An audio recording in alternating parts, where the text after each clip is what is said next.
So today's video, we're going to be talking about more laptop repairs. We're going to be breaking this up into a two-part series. Part one, talking about the motherboard. Part two, talking about the keyboard. This is an HP Ideapad 320 laptop. It's an Intel, Celeron, whatever. Customer got rid of this because they spilled liquid on it and the motherboard don't work. Well, this is actually the future, technically, because I've already done the motherboard repair, but I just wanted to do this intro for this video for the series. And after putting the motherboard together, the keyboard doesn't work. So what we're going to do is we're going to talk about, in this first part, doing the motherboard, taking it apart, putting it together, how it works. And then the second part, we'll go ahead and we'll do the keyboard repair, and I'll show you the easiest, quickest way to do this, which is actually worthwhile in the end. Repairing laptops are very simple. Have the right tools. We've talked about that. And as long as you have the right tools, you should have no issue taking these things apart and repairing them. There's also some good bang as far as budget to performance, especially since people throw these things away because a lot of people don't like working on laptops, a little meticulous, whatever the case may be. Very easy laptop to work on. In my opinion, it's probably the easiest laptop I've ever worked on. So we're going to go ahead and we're going to go dive into the motherboard, and then we're going to kick right back into the keyboard. So hope you enjoy the video. Today's focus is actually going to be talking about this Lenovo one.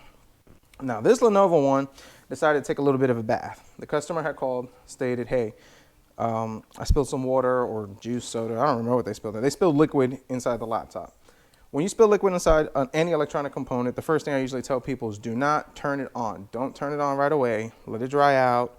You can stick it in a bed of rice. The rice will kind of help absorb it. That's actually worked really good. Sometimes when I get it, I can open it up, clean it out, spray out the water, let it dry for about a day or two, and usually we can bring it back to life. If an electronic component gets wet, first thing I say is don't turn it on. Now, if it was on while it's running, there's a higher risk, but if it wasn't on, don't touch it, get it to me, or just let it dry out for a couple of days and see what happens.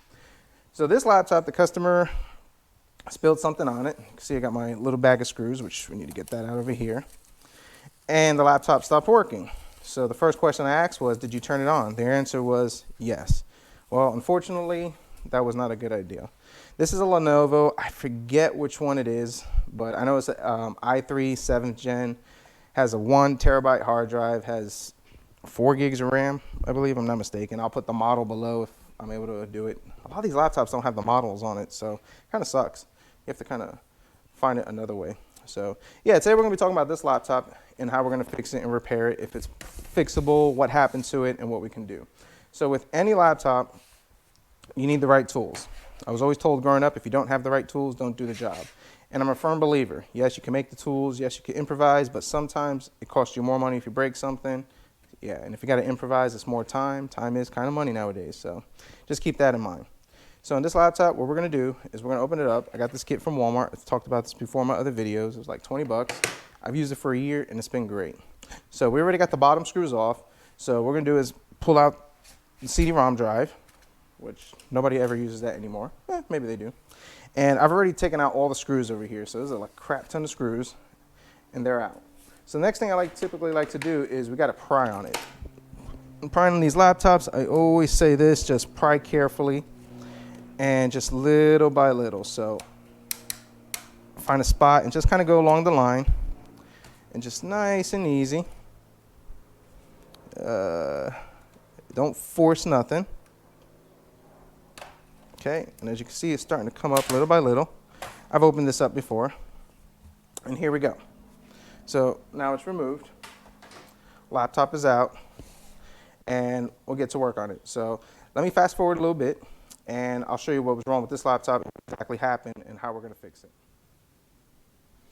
All right, so we got rid of all the screws, and motherboard is out. So now I'm going to talk about what happened on this one. So the customer spilled some type of liquid on it. And the first thing that they did, which you can't fault the customer for doing that because everybody does that, is they turned it on. Hey, does it work? Does it turn it on? Don't ever turn it on. If you spill liquid on it, leave it off, let it dry, contact a repair guy, or just try to dry it out yourself. There's a bunch of different methods to do it. So when they did that, and let's see if this gets into the video, if you can see the little focus. If you can see a little black spot over there, right up around here. You see that little black spot? It doesn't come in well on the camera. That's actually a burn.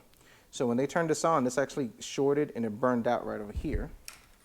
And I have the cables somewhere around over here. And if you look right on this cable, man, the focus on this thing is horrible. But if you kind of get it in, see, there we go. You can see that it burned on the cable as well. So this motherboard is fried. It's actually no good. Is there any usable parts on this? Actually, there is.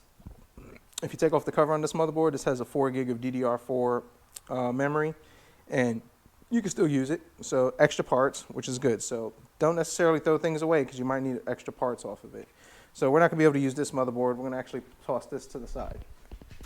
Now, we got on the eBay, and the eBay is a wonderful, glorious place because you can get things dirt cheap most of the time, not all the time. The first thing we got was the cable. Like I said, the cable got burned. So, and I took this apart prior. That's why I'm waiting to do this video, because I was waiting for the parts to come in. And we got a new cable, as you can see right over here. So let's show the comparison of the old one and the new one. Oh, whoa, whoa, there we go. All right, see the old one, burned, not burned. They're the same cables. So we have the new cable that we need for it. So let's put that to the side. And we got a new motherboard. Well, a used motherboard. I got on eBay, found a seller, and this was like $50 plus $10 shipping. So $60 for a motherboard for a laptop. So that's actually really good. And if I wanted to, I could flip this, which I don't know yet what I'm going to do with this. And I could probably sell this laptop for maybe, I don't know, $150, because it's actually still a really good laptop. And no, the seller was real nice, and they actually provided the extra peripherals for it. So that cable was only $2 anyway, but better safe than sorry. And as you can see, we have our new replacement motherboard that we can use. So we'll go ahead, put this motherboard back together, fire this laptop up, and I probably should make sure to see if they left me the memory, which, sweet, they did. And we got 4 gigs of DDR RAM, so we're good on that. It's a shame with this laptop that it only has one slot. If it had 2 slots, then I'd be able to put 8 gigs in here. So if I really want to upgrade this, I'd actually have to put a 8 gig RAM module, but we'll see as it goes. Probably just install a solid state and just call it a day on this one. So let's put this back together and let's see if it runs. Now, just a quick side note, for any laptop repair that I usually do, one of the things I always do, if I've gone this far and I've had to take out the motherboard and pretty much have this thing all the way taken apart, let's go ahead and change out the thermal paste. This is a quick, easy repair. It's something that's cheap maintenance and something that won't bring this laptop back to the shop if I ever have to get it again. Okay, like I said, thermal paste dries up, laptops get hot, you want the best performance. So something to keep in mind is, if you're gonna go all the way and take your laptop this much apart, plan to change the thermal paste. I mean, if you're not this far into the laptop, then I don't worry about it, and I don't suggest worrying about it. I mean, that's your discretion, how comfortable you are or your level of ability. Just go ahead and change the thermal paste, clean it up, wipe it up. Doesn't have to be perfect or anything like that. In this case, I'm just gonna wipe it up right over here. And as you can see, I mean, this thing is already dried up and gross. So just wipe it up, clean it up, and then put it back on, put it back together, and that's one less maintenance item. That's one less item that you have to think about if you're having performance issues, because at least you'll know, unless you totally blotch this up, that's squared away. So real quick tip, make sure that you change your thermal paste if you've gone this far. I mean, it's kind of ridiculous not to. So, all right, let's get this thing put back. Laptop's put back together, so it's pretty easy. I went ahead and put in a 120 gig solid state hard drive. This is going to make a good office laptop. And if I was going to sell this for a low budget, 120 gig is actually a good price range for something for it. So now that I got to put it back together, we got fresh thermal paste. I went ahead and used the battery they sent, the cable. I use what they sent because I know their works. Because this was a short, I don't know if anything else got damaged. I'd have to test the memory, have to test the hard drive, and I don't want to fry another board just yet. So I just want to make sure that this thing powers on. So what I typically do is depending on the laptop, I don't put it completely back together. This one I'd have to put this on, pry it out. So in this case, what we're going to do is we're going to go ahead and just kind of flip this up over here. Everything is screwed in. All right, so we got that. We'll go ahead and find the power cord, plug in the power cord. Okay, I already got an orange light blinking in the back. And then I'm going to hit the power button. And we'll see if this powers up. If this powers up, it gives me a screen. We're good to go. And as you can see, I don't know if it's coming up on the camera, success. All right, so this works. So we will put this back together. We'll go ahead, we'll install Windows, get this thing running, and this will actually be a good laptop to go. So what can we take for this? Number one, Old broken laptops, don't dismiss them. Number one, if they're broken, just keep this in mind. You have nothing to lose. Take it apart, see if it's something that's disconnected, something that you could clean off, something that you can dry out, and it might be a free, easy repair. If it's a hard drive, go ahead and put a new hard drive. You can't really mess a laptop up with breaking a hard drive. If it's something more invasive like a motherboard, get on iFix's website, check out a couple of YouTube videos, learn how to take it apart and learn how to fix it. In this case, I've dealt with electronics for a while, so I'm pretty comfortable dealing with it. Let's see if this keyboard works. Oh yeah, keyboard works. We're in the BIOS. Okay, so we're good. So yeah, I'm pretty comfortable dealing with it, and I don't mind dealing with it. So for $60, I paid $60 for this motherboard, $50 plus $10 shipping. I have a laptop that's running. It's an i3, 7th gen, 4 gigs of RAM, which maybe I'll see if I have an 8 gig chip lying around over there.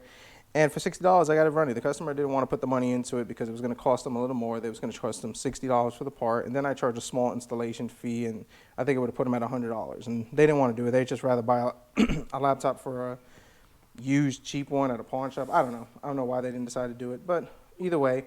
And now I'm able to take this, and if I wanted to, I could sell it for about $150. I'm into this laptop $80, so it's a $70 profit range. So you can make money fixing these old laptops as long as you're able to verify that they work, they're stable.